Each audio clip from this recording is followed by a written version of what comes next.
Hi, this is my review of Laying Waste, the guide to critical combat.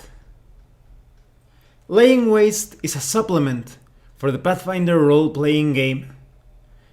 It presents a couple of subsystems that explore the tactical depth and the role-playing possibilities of critical hits, fumbles, and many other things. Now let's talk about the quality of the PDF. The quality is good.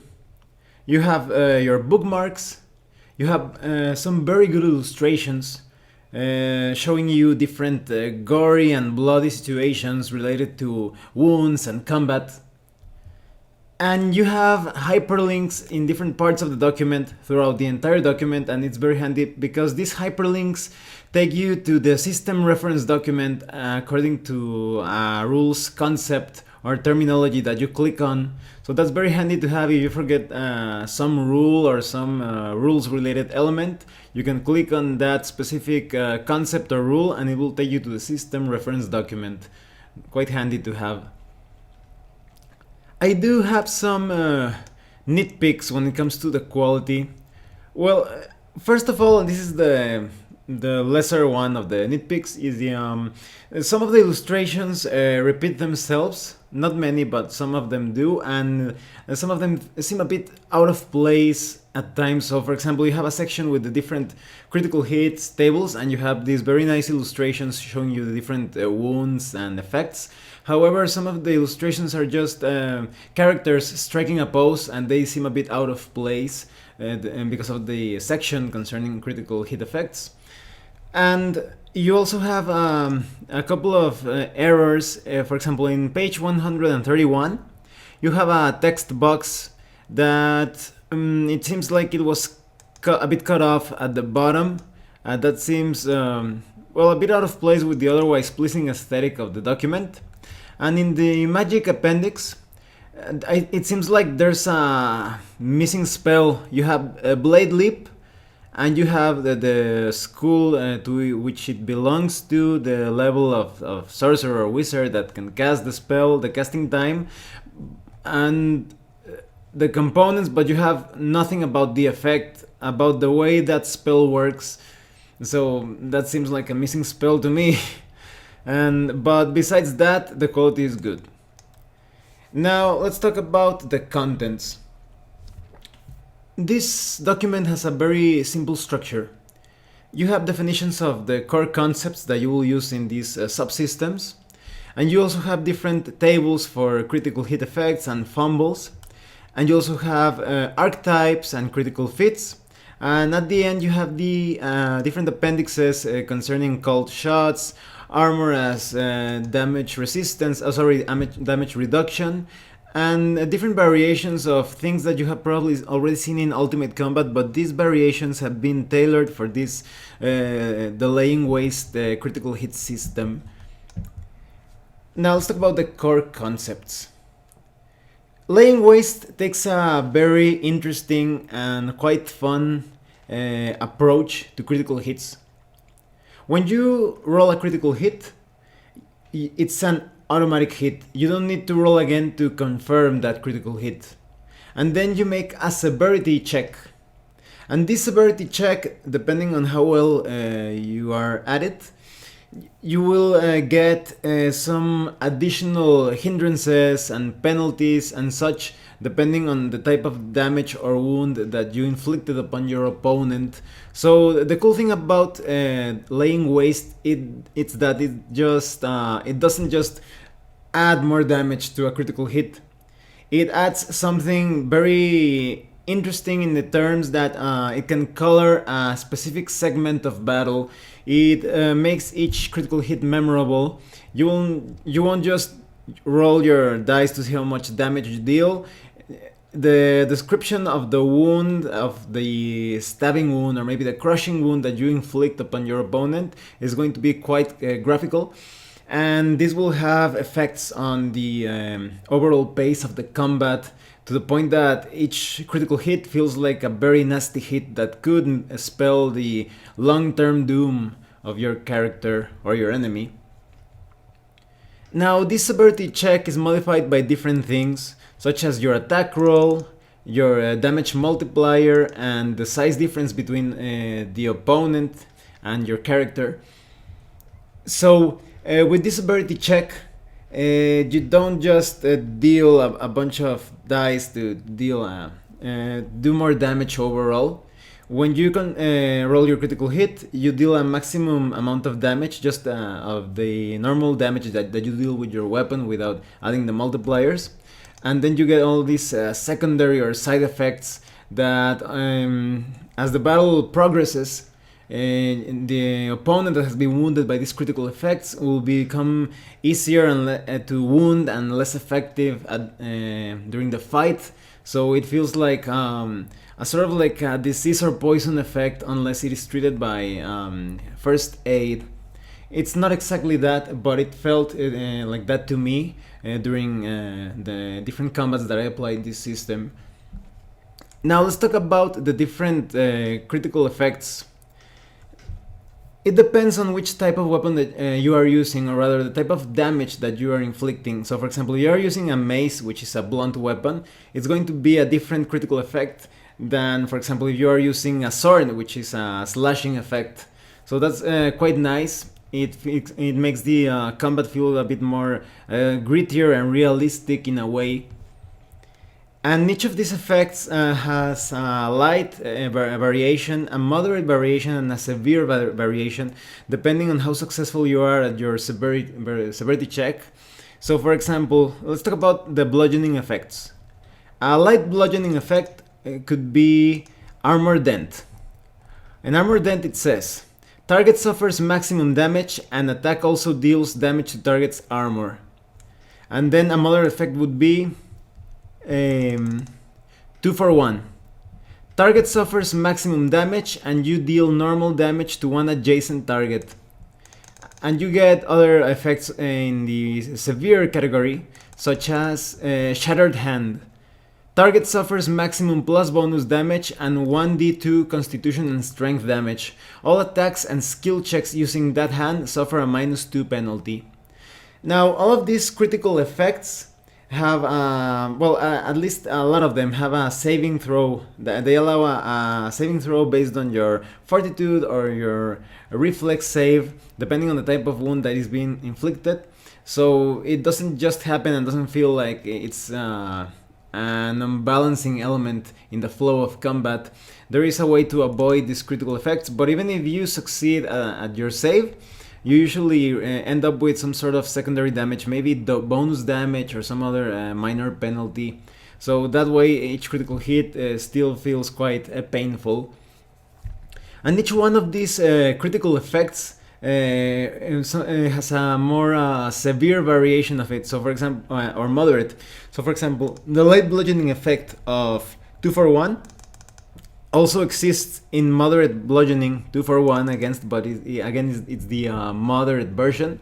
And there's also a severe version, but that means that as it goes up, the damage is greater. So for example, when a single wound usually just dealt attribute damage, the more severe effect deals even more damage, but it also adds a bleeding effect. Maybe you suffer constitution damage continually until you succeed at a healing check.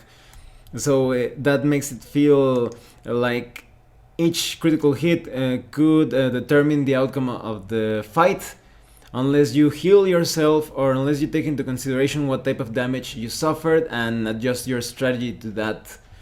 Now let's talk a bit about the piercing effects. A light piercing effect would be Achilles heel. Target suffers maximum damage and 1d2 dexterity damage. Target's speeds are reduced by half until healed.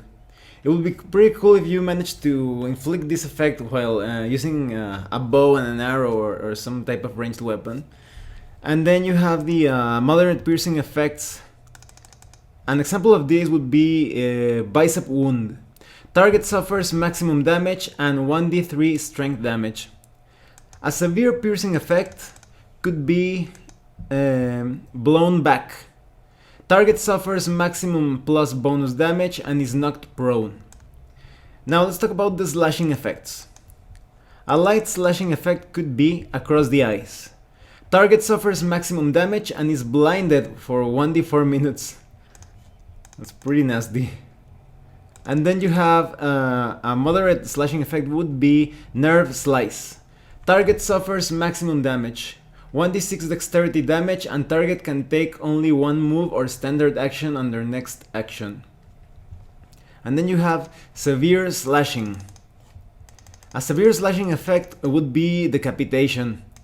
And that's pretty self-explanatory, but it also seems quite interesting in the sense that, for example, it says, target suffers maximum plus bonus damage and immediately dies. So you ask yourself, if the character is going to die, why do you even deal damage to that enemy or monster or whatever? But it makes sense, for example, in the sense, maybe the enemy is using some sort of magical item that allows him to come back to life, but he still suffers damage, and that way he's still affected by the critical hit.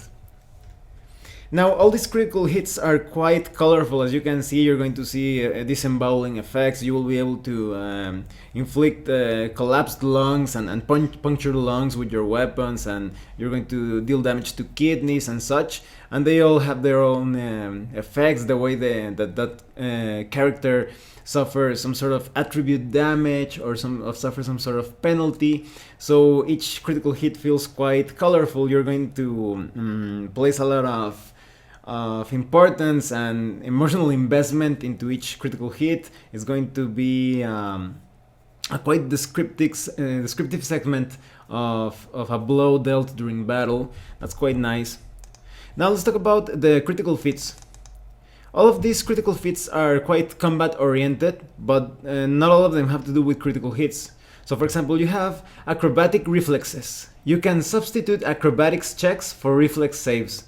So that's very nice. If you have a magical item that gives you more a bonus to your reflex saves, you could substitute your it gives you a bonus to your acrobatics. You could use your acrobatics checks instead of your reflex checks. You also have some other feats such as Blood Oath. You deal extra damage against an oath-sworn opponent. You also have a bit less specific critical feats that can be used with different martial characters, such as cleaving critical. Trade a critical effect for an additional cleave attempt. That's quite nice. And then you have Exacting Strike, a +2 bonus on critical severity checks with preferred weapon. There are many other critical feats. You even have some mythic variations if you're using that system of rules. But what I like about these critical feats is that they allow a lot of creativity depending on the type of perhaps a fighter that you are using. If maybe your fighter has a very high intelligence, there are some feats here that will take advantage of your intelligence. That's quite nice. Now let's talk about the martial archetypes. These are very good. They feel quite different and original when compared to one another. They are all quite martially oriented as well. So for example, you have the Imperial Bodyguard or the Vajikwan, which is basically a monk archetype, a monk guardian. You can act as a sort of like a bodyguard in the sense that you can intercept attacks and take damage instead of the character that you are protecting. So an Imperial Bodyguard would be quite handy to have if you have a lot of wizards in the party. You could use him to take damage instead of the character that he's guarding. And you also have the Blood Archer, which is a character that can empower his or her arrows with blood and make them more lethal. And there's an archetype that I really like, the Disemboweler. And this archetype feels a lot like... Are you familiar with Berserk, with the manga or the anime? Well, if you wanted to play as Guts, this archetype is perfect for it. Not only are you able to wield huge weapons and swords and whatnot, you also have rules for a hand cannon, because Guts, the character from Berserk, has a missing hand, so he uses a cannon instead. And you have rules for a hand cannon here, so this is perfect to play as Guts. You also have pretty cool archetype, which is the here it is, Pressure Point Master. And this reminds me a lot of Kenshiro from Fist of the North Star. This is all about dealing lethal and crippling attacks by using your pressure point attacks. That's quite handy considering the critical hits effects of this system. So you're going to cripple your opponent in many ways, not only through your critical hits, but through all of the additional effects of the pressure points. You have more than 15 archetypes, and they're all quite. They feel like each brings its own thing to the battles, and that's pretty cool. You have archetypes such as the Tower of Iron Fury, or the Sword Savant, the Master of 1000 Cuts, and the Arching Knight. This archetype feels a bit ridiculous but cool at the same time. It's a fighter archetype, and as you can see, you can fight using the spikes on your armor, and you get attacks such as a Flurry of Spikes, Spiked Assault, Frangible Sting Spike, and such. Quite a bit ridiculous but fun at the same time. And then you have fumble rules. Now, a fumble is basically that when you roll a 1, something really bad is going to happen. You are allowed to make a saving throw to try to avoid this fumble, but each fumble feels quite colorful in its name and in its effect. So for example, we have Attack the Darkness. I'm sure a lot of you are familiar with that concept. And with Attack the Darkness, all your enemies have concealment from you for 1d4 rounds. And this again colors that segment of battle. So for example, maybe you are fighting on board a ship and there's a storm, maybe sea water fell on your eyes, and salt water, and you were blinded for a moment, and that explains why your enemies are concealed from you. Or maybe you are fighting underground and the torchlight flickers a lot and you're in a bad angle and your enemies are concealed because of that. So you have many other fumble effects such as bad grip, broken blade, catastrophic failure. You fall unconscious for 1d6 rounds. That is catastrophic. And then you have Funny Bone, you drop whatever is in your hand. Or the Pinprick, you take 1 point of bleed. All of those fumbles serve to give a bit more originality to that specific combat event. Now, let's talk about the appendixes. These appendixes feel a lot like variations of the rules that you found in the Ultimate Combat book. So for example, here you have all the rules concerning cold shots and how they apply to the critical hit subsystem presented in this supplement. You also have the damage reduction rules for armor and how healing is handled in this supplement, because here wounds are a lot grittier than expected, and when you perform a healing check, it could take 30 minutes or perhaps less if you roll a number of successes, but there's also a chance to actually hurt your patient instead of healing him. And you get a lot of magical effects for weapons and armor and shields, but you also have new spells, and they are all quite combat oriented. So for example, you have War Mage's Cover, which is basically like a protective film that adds a bit of concealment and protection against melee weapons. You also have spells such as War Mage's Bullet, War Mage's Instant Shield, War Mage's Phantasmal Shield Breakers. You get several spells from different levels. And at the end of the book, you have a bit of fiction called The Edge of Darkness, and this fiction is actually quite good. It represents the type of adventure that you can have using the subsystem, quite dark and gory and gritty, and at the same time you do have some badass moments. So it's an entertaining read, this piece of fiction. And at the end you have the main character of the fiction, which is Sertan, an iconic NPC who is a male fetchling magus of level 15, and you have all the stats, so you can have this NPC as an ally or an enemy, or perhaps even play as him. So that's pretty cool. Now let's talk about what I think of Laying Waste, the guide to critical combat.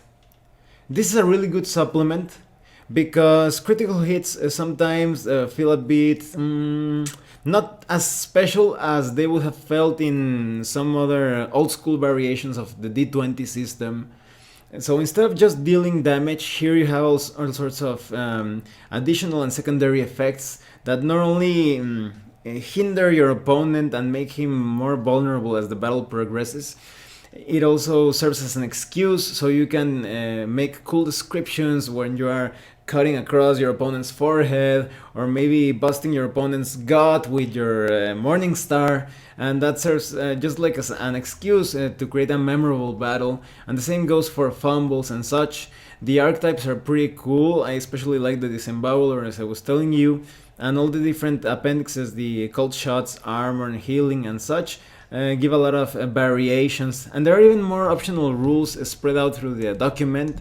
Some rules that have to do with when you have a demoralized character because of the damage you have suffered, and how a natural 20 can serve as a bonus for your severity check. So there are just a lot of rules that you can use to customize the system just the way you like it. I think that one of the strongest points of Laying Waste is the how it serves as inspiration. So, for example, maybe you are using the optional rules and subsystems that were provided in Pathfinder Unchained. It's going to be quite interesting to see how this works with the elimination of iterative attacks or the revised action economy. So you can only... I'm already thinking of different possibilities, and it's quite fun to... It's going to be quite fun to implement them all if possible. I can't see any negative thing about this supplement. I am a bit disappointed of the missing spell that I was telling you, the Blade Leap. But besides that, the system is quite interesting, and it also seems, with a few tweaks, I think it's quite easy to adapt this critical hit system to other D20 attribute-based RPGs. So this is definitely something that you should get if you want to add a bit more flavor and depth to combat. I really recommend this supplement. Well, thanks for watching my review. If you have any comments or questions, please let me know. See you